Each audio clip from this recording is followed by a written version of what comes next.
রাষ্ট্রের আবির্ভাব হয় তাকে মানে আমি বাঙ্গু বয়ানে কয় আর কি। পাকিস্তান গঠন হওয়ার পরে পশ্চিম পাকিস্তানের শাসক গোষ্ঠী বিশেষ করে পাঞ্জাবিরা পূর্ব পাকিস্তানের বাঙালিদের উপরে তাদের ভাষা উর্দু জোর কইরা চাপাইয়া দিতে চাইছিল। পাকিস্তান আন্দোলনের প্রধান নেতা পাকিস্তানের প্রথম গভর্নর জেনারেল কায়েদে আজম মোহাম্মদ আলী জিন্নাহ ঢাকাতে এসে নাকি কইছিল Urdu and only Urdu shall be the state language of Pakistan. আর এটা শুনা নাকি সবাই না করে চিক্কুর মাইরা উঠেছিল। আর তার মধ্যে ছিল নাকি সোহরাওয়ার্দীর বডিগার্ড। জিন্নাহ এই বক্তৃতা দেয় দুই জায়গায়, 21শে মার্চ রমনা রেস করছে বিশাল জনসভায়, এবং সেই বক্তব্য কোনো প্রতিবাদ হয় নাই, বরং উচ্ছ্বসিত হয়েছিল জনগণ।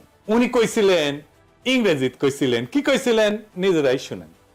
Leave no doubt that the state language of Pakistan is going to be Urdu and no other language.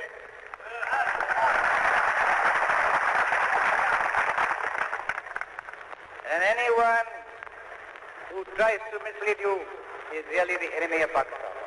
Without a state language, no nation can remain tied up solidly together and work together.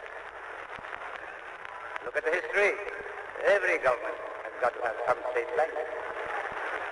Therefore, so far as the state language is concerned, Pakistan's state language shall be Urdu.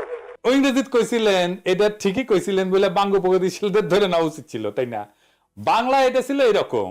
এই কথা আপনাদের খুব স্পষ্ট করে বলতে চাই, পাকিস্তানের রাষ্ট্রভাষা হবে উর্দু এবং অন্য কোনো ভাষা না। যে আপনাদের ভুল পথে চালানোর চেষ্টা করবে সে পাকিস্তানের শত্রু। কিন্তু আপনি এটা কোথাও দেখবেন না। 24শে মার্চ কার্জন হলে তিনি একই রকম কথা বলছিলেন। শোনা যায় এইখানে বাঙ্গু প্রগতিশীলরা না কইরা উঠেছিল। এটা একটা সিনেমাটিক প্রচার আছে, কিন্তু কোনো অরিজিনাল ফুটেজ এখনো পর্যন্ত কেউ দেখে নাই। অবাক লাগে না আপনাদের? আসলে বক্তব্য দেওয়ার টাইমে না করেছিল কিনা আমার সন্দেহ হয়, তাই সেটা দেখাতে পারতেছি না, তাই সিনেমা থেকে দেখাই। হ্যাঁ, দেখেন। But the new nation of Pakistan will have one national language, Urdu. এখন বাঙ্গু প্রগতিশীলরা কি কয়, কেন উর্দুকে পাকিস্তানের রাষ্ট্রভাষা করতে চাইছিল? তারা বলে বাঙালিরা যেন চিরকাল পাঞ্জাবিদের অধীনে থাকে, এর ফলে নাকি তাদের শোষণ করতে সুবিধা হবে। পাকিস্তানের শোষণের বয়ান আগের ভিডিও জয় বাংলা করেছি না এটা। এছাড়া তা কয় যে এটা হলো চাকরি শিক্ষা সব জায়গায় বাঙালিরা পিছায় পড়বে। সবচেয়ে ভয়াবহ ব্যাপার যেটা হবে সেটা হইতেছে বাঙালিরা নাকি নিজেদের মাতৃভাষা ভুলে যাবে।